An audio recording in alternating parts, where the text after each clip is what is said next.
नमस्कार दोस्तों, मैं बारेट चंद्रशेखर हाजिर हूँ मैथ के नए सवाल के साथ। तो मैथ की क्लास में आज हम आयु संबंधी प्रश्नों को हल करेंगे। तो आयु संबंधी प्रश्नों को हल करने के पीछे पर्पज़ ये है कि ये क्वेश्चंस एग्जाम में काफ़ी ज़्यादा मात्रा में आते हैं। तो चलिए हल करते हैं आज के सवाल को। आज का सवाल है कि मनोज और सुरेश की वर्तमान आयु का अनुपात क्रमशः 14:17 है। 6 वर्ष बाद इनकी आयु का अनुपात 17:20 हो जाएगा। सुरेश की वर्तमान आयु क्या है? यानी कि सुरेश की हमें वर्तमान आयु निकालनी है। अब मनोज और सुरेश की वर्तमान आयु का अनुपात जो दिया हुआ है वो है 14:17। तो हम यहाँ लिखते हैं कि मनोज और सुरेश की वर्तमान आयु मान लेते हैं, माना मनोज की वर्तमान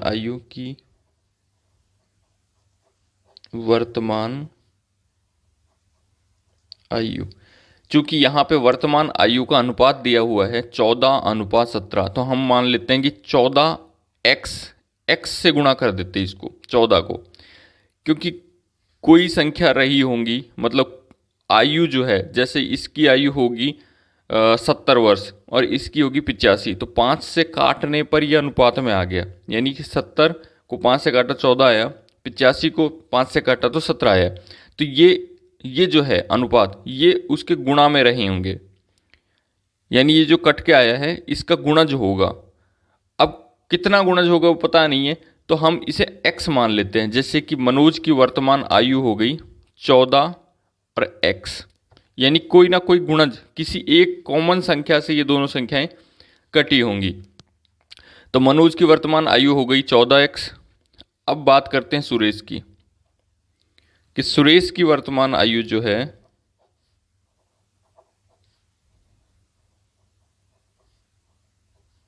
रही होगी 17x। 14x और 17x को मैंने ले लिया। इसके बाद ये क्वेश्चन में बोलता है कि 6 वर्ष के बाद इनकी आयु का अनुपात 17:20 हो जाएगा। 6 वर्ष बाद। अब 6 वर्ष के बाद क्या होगा? 6 वर्ष बाद मनोज की आयु कितनी होगी? मनोज अब जो वर्तमान में है वो 14x है। 14x यानी आज इसकी आयु मनोज की इतनी है, और 6 साल जोड़ देंगे। 6 साल बाद ये 14x + 6 का हो जाएगा। ठीक है, सुरेश की आयु कितनी रहेगी? सुरेश की आयु होगी 17x + 6। अब इन दोनों का अनुपात दिया हुआ है कि इनकी आयु का अनुपात 17:20 हो जाएगा। तो अब हम सवाल को सेट करते हैं।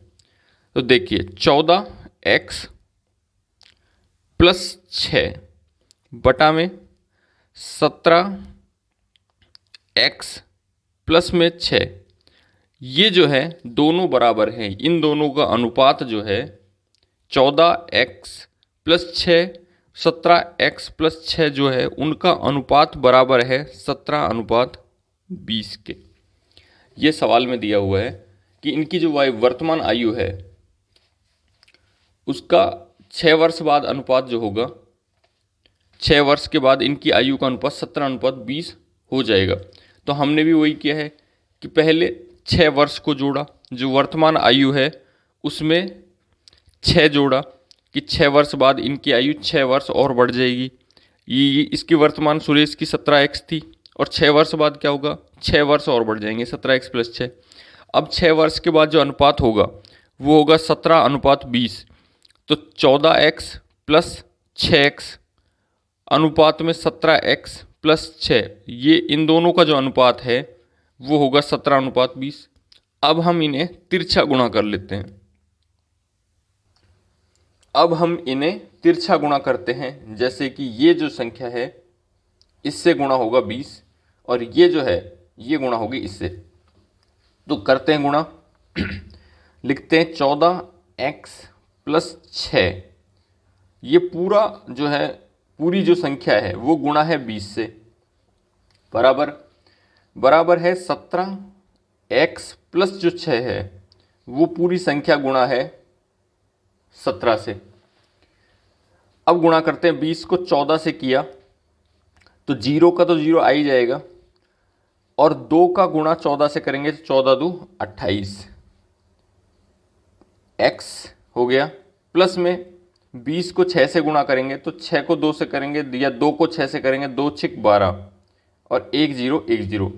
यदि आपको गुणा में कोई समस्या आ रही है गुणा करने में, तो आप के लिए मैंने गुणा से संबंधित स्पेशल एक वीडियो बनाया है कि गुणा कैसे करें, और उसमें भी जीरो वाली संख्याओं का गुणा कैसे करें, यानी जिन संख्याओं में जीरो दिया हुआ है उन संख्याओं का गुणा कैसे करें। तो 2 वीडियो बनाए हैं, तो आप उन्हें जाके देखिए, जिससे कि आपको गुणा करने में जो समस्या आ रही है वो ना आए।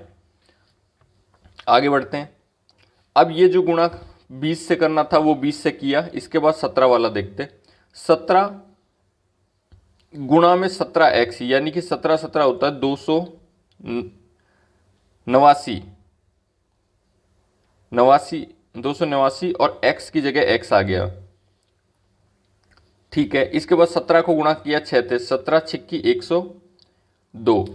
तो कम से कम आपको 20 तक के पहाड़े जो हैं याद होने चाहिए, जिससे कि आप आराम से उन्हें कर सकें, अन्यथा इसको करने में थोड़ा टाइम लग जाएगा।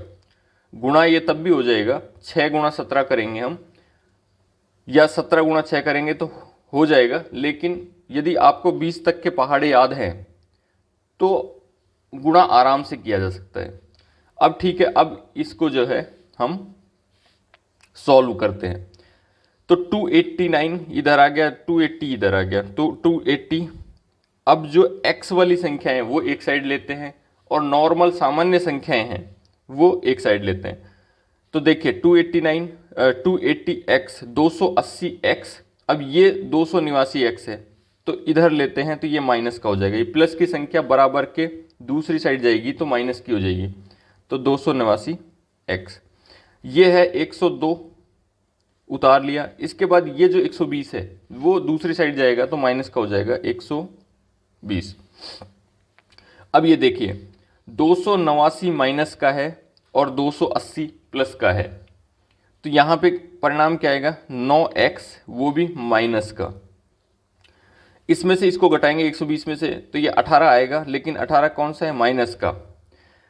तो प्लस माइनस कैसे करते हैं, और माइनस की संख्या बड़ी हो तो उसका किस तरह से हम घटाव करते हैं, या प्लस की संख्या बड़ी हो तो किस तरह से घटाव करते हैं, तो घटाव से संबंधित वीडियो बनाया है। और एक है कि चिन्हों का प्रभाव, यानी घटाव पर चिन्हों का प्रभाव किस तरह से पड़ता है, ऐसा भी एक बहुत महत्वपूर्ण वीडियो है, उसे जाके देखिए कि हमें दिखने में ऐसा लगता है कि हम घटाव कर रहे हैं लेकिन होता वो जोड़ है। तो इस तरह चिन्हों का कैसे प्रभाव पड़ता है, तो यदि आपको समझना है तो उस वीडियो को आपको जरूर देखना चाहिए।